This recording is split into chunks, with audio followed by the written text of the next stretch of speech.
Welcome to the Person Behind the Pads podcast, a chat with a Colts player about life off the gridiron. From inside the Indiana Union Construction Industry radio studio. Welcome into another episode of the Person Behind the Pads podcast here on the Colts Audio Network. I'm JJ Stankovitz, joined today by DeForest Buckner, and I wanted to bring you on, DeForest, to talk about being a dad. You're a dad of two boys. I'm a dad of two boys. Yeah. Tell me about the most dad thing that you do since becoming a dad. The most dad thing I do since being a dad. So, like, for me, it's whenever I have people over and I cook food for them, and they're like, oh, that's really good. If I got that food at Costco, I'm like, guess where I got that food? And they'll look at me like, why would I? And I'm just like, I got it at Costco. So I'm like super proud of that. And I feel like that's like a real dad thing. Yeah, definitely. Honestly, for me, I can't stick anything out in particular, but I would say really eating dinner with my kids. Probably the most dad thing I do is probably they have like a little, both of my boys sit at like a little kids table. And, you know, they got little chairs and everything. And so my wife makes fun of me all the time that I choose to eat dinner down there. You know what I mean? I don't see them throughout the day a whole lot, you know what I mean? Especially when we're in season or even times now, you know, I mean, obviously it's still half days, but, you know, you still miss a lot of that time with them. So dinner time is when I can really sit down with them and, you know, have a meal with them. So I sit down in some of these miniature chairs at the little table, and sometimes I find myself just throughout the day, it's such a habit. I eat majority of my meals at that little table. Yeah, so it's probably one of the most dad things I do. What are your kids eating these days? Anything and everything. Some of them, I mean, they can be picky at times, but a lot of like pizza. You know, pizza, chicken tenders, chicken nuggets. We try to mix in some veggies here and there. You know. But, yeah, just the basic stuff. So tell me about your kids. You have a 3-year-old son, and your second son, he's 1? Yeah, he's 1. He's just over 1. So your 3-year-old, what's he into? He is big into, honestly, I mean, that kid just goes. He has a whole lot of energy. So he likes to pretty much do everything. You know, I try to get him into all types of stuff. So, you know, recently we've been taking him to the little bowling alley. You know what I mean? He likes to try and throw the bowling ball down the aisle, on the lane and everything. And he's really big into that. I got him his first set of golf clubs. Okay. So just helping him swing and everything. So it's been fun trying to get him into a little bit of everything. You know, got a little basketball hoop at home. I mean, you know, baseball, just anything that he can do. I mean, the kid just likes to be outside. Yeah, so, yeah, he's real active. That's tough in the winter when definitely, yes, definitely. You hit mid-December and we're getting toward the end of the season. Yeah. So we bought a little like miniature bounce house for the basement, so we can just blow it up, so he can just jump on, you know, get his energy. We have the exact same thing. Yeah, it's great. You mentioned just the time away, you know, of being a professional football player requires a lot of time, a lot of commitment. And I remember I had a conversation with you last year about this in the locker room where you were talking about, it was the end of the season, and you were talking about how people don't understand how much time it takes for you to get ready for a game. Yeah. You know, to take care of your body, to eat right, to do all the massage stuff, you know.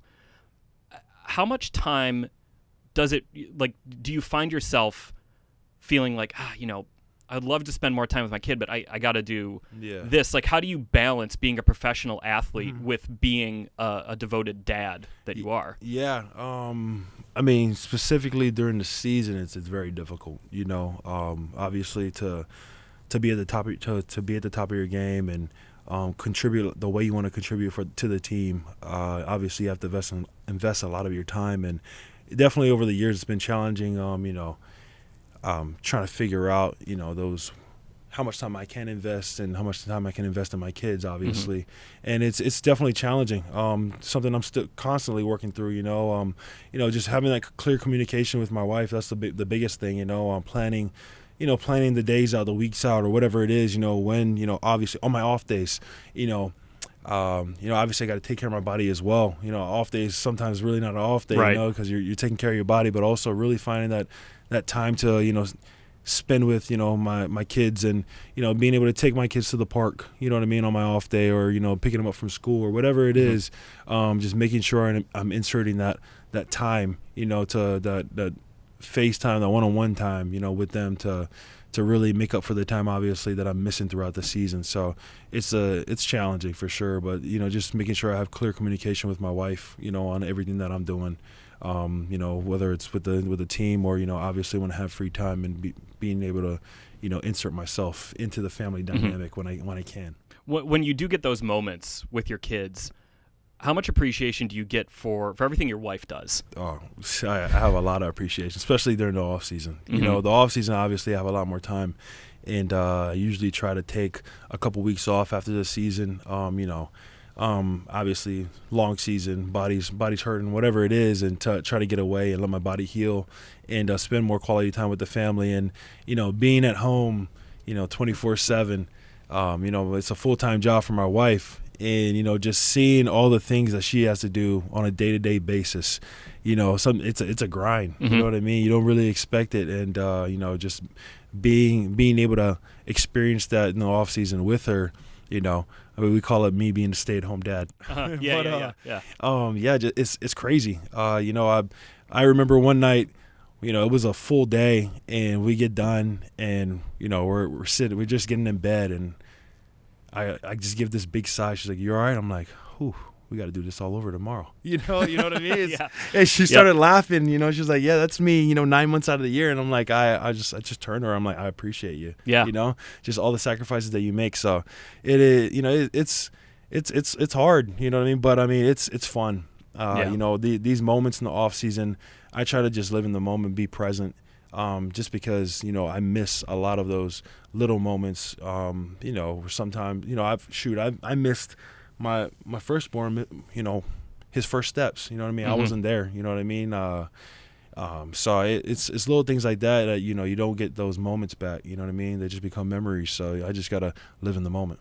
I think that's really good though to talk about being intentional about being present when you are with your kids. Yeah. Because that's something I know I've struggled with sometimes. Definitely. Of like when they're throwing a tantrum or they're not listening to you, and you're just kind of like that. But you don't get those moments back. Definitely they're not going to be 3. They're not going to be 1 forever. Exactly. And I think that's just really good advice for anyone. To take. And it's something constantly that I'm constantly working on. Because we've all been there. If you have kids, you get full days of work. You're tired, you're exhausted, and you come home. And you're whether your kids are ready to play and ready to go, and you're like, "Ooh, I gotta find this second burst of energy to keep going," or it's you're at home, you're having a good time, and then your kids are throwing tantrums, and you're like, "Oh, I don't feel like dealing with this right now," whatever it is. I mean, you just have to, just be in the moment and enjoy that time with them because you're never gonna get it back, and so that's definitely something I've been consistently working on and making sure that I am present for them. This is something I've always thought about is like you especially, I mean, anyone who becomes a dad, you spend your whole life working toward being great at the thing you do, your job, right? You spend your whole life, working at being great at football. I try to spend my whole life being great at writing and reporting and all those things. And then you become a dad, and it's like you get 9-8 months of training that isn't really on-the-job training, and all of a sudden you have to take care of this life. It's almost disorienting the first couple of years, but when you start feeling like you're doing things that are really benefiting your kid, there's no more rewarding feeling in the world to come out of that. Definitely not. I mean, it's nothing compares for me. I mean, it's my 2 kids. I mean, they're the greatest accomplishment I've ever had. So I mean, we were just talking about it actually. I'm in a group, but just being an all-pro dad. You know what I mean? That's the goal. You know what I'm saying? I mean, you're constantly working to be an all-pro dad. Just like when you're trying to be all-pro on the field, you're trying to be all-pro off the field, and that'll be the greatest accomplishment for me. When it's all said and done, and I'm done, and my kids are growing up.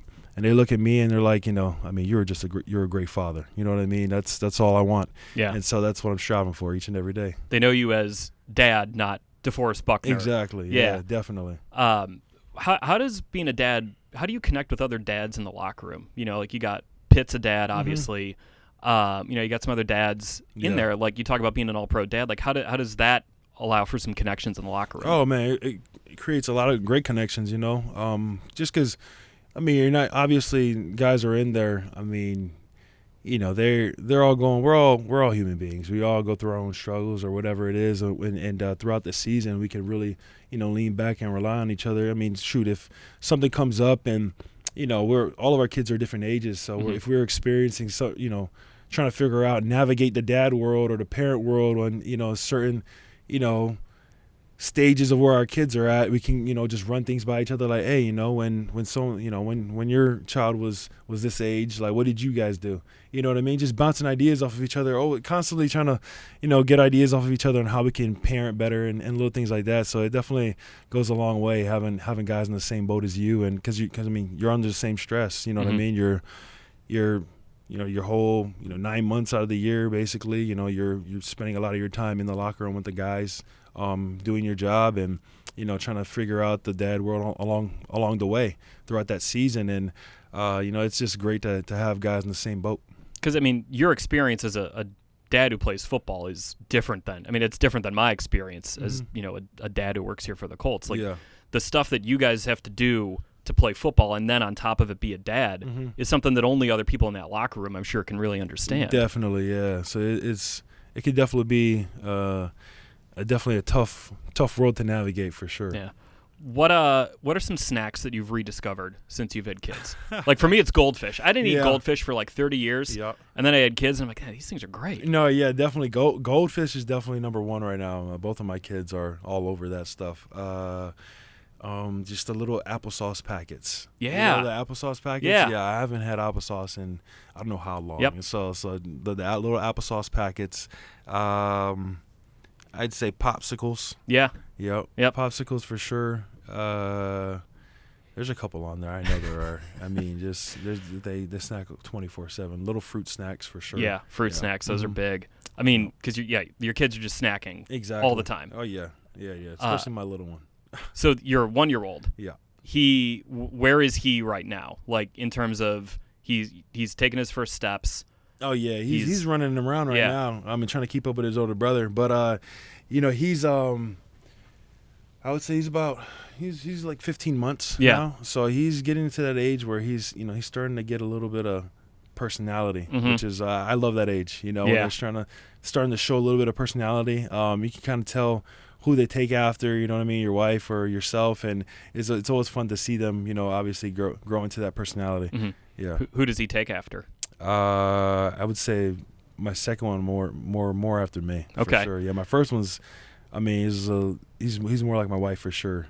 Just a ball of energy. Isn't that cool? Just how like two kids who come from the same parents can just be different. Totally different. Definitely. Yeah. What shows are your kids into? Like, what do they watch on the TV? Shows. Cocomelon. Yep. A lot of Cocomelon. My first one was big into Blippi. Yep.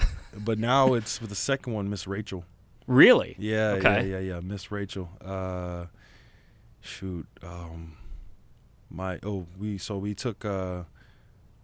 them to Disneyland during this off season, and we took my older one on the Rise of Resistance ride, and that was probably his favorite ride. Yeah. And so he randomly he'll be like, Star Wars. So on Disney Plus they all got some of those kid Star Wars shows. So I'll put those on for him sometimes, and he loves it. There's a whole bunch. Paw Patrol. I can go down a list. What's your least favorite Blippi song? Oh my goodness, least favorite Blippi song. Oof. There are some bad ones. There are some bad ones. I can't even tell. I can tell you right now. I try to tune it out. We try, and then we get yelled at, and then all of a sudden I'm listening to the Monster Truck song for the 15th straight time. Monster trucks are big. Yep. Just what about being a dad? You talk about the fulfillment you get from it, and you want to be an all-pro dad. What about it for you? I know your experience with your dad, where he had the accident when you were a kid. Yeah. How did that shape you into the dad you are now? Yeah. I kind of had to grow up and mature at a young age, for sure. It definitely helped me mature a lot more, going into high school and all that, and just that that experience alone that I had to, my family had to go through and everything, it just shows you that you can never take a day for granted, for sure, and my dad would tell us that he got a second chance, at being a dad and little things like that. So I always think about that experience. It's a life learning experience, and just as being a father, each and every day, I can't take it for granted. You know what I mean? I mean, like I said, like I'm practicing on. I'm not great at it, but I want to be. Is practicing at being in the moment. When I have those moments with my kids, just cherishing every moment and being present, and just doing everything that I can, to raise them the right way. Yeah, I mean, I think all you can do as a dad is give your best effort and love your kids, right? Exactly. And, yeah, definitely. I mean, that's all you can do is love them unconditionally. Yeah, that's a good place to end it. DeForest Buckner, thanks for joining us here on the Person Behind the Pads podcast. Appreciate you, JJ.